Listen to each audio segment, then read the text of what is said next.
Même si aucun policier ou gendarme ne se trouve à l'horizon, cet automobiliste, le téléphone collé à l'oreille, risque gros. Le gouvernement vient d'étendre les champs de la vidéoverbalisation. Entendez par là la possibilité de dresser un PV grâce aux images des caméras de vidéoprotection. Désormais, le téléphone au volant ou l'absence de ceinture peut coûter cher. Il figure parmi les nouvelles infractions verbalisables. Les caméras, par exemple, de la ville de Cayenne, les caméras d'autres agglomérations. Sur les autoroutes, il y a des caméras de surveillance aussi.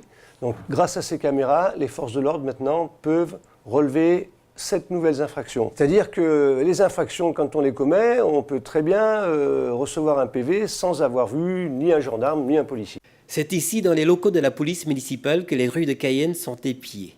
Plus de 80 caméras scrutent la ville à la recherche du moindre incident et désormais des incivilités au volant. Les caméras sont en place, les opérateurs sont aussi formés pour.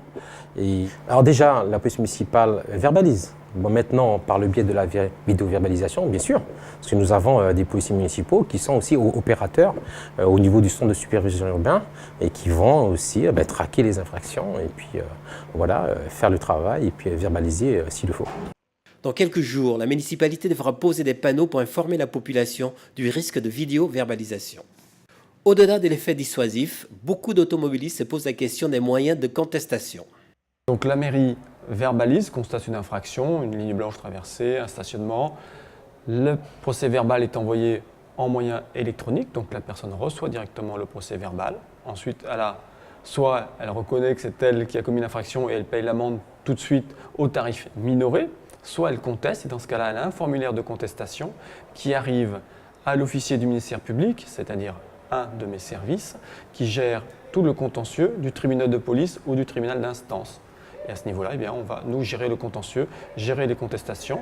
Est-ce que l'on poursuit quand même la personne ou est-ce que ces arguments sont valables? Dans ce cas-là, on classe ou on cite à l'audience. Désormais, les petits arrangements avec le code de la route auront un goût amer.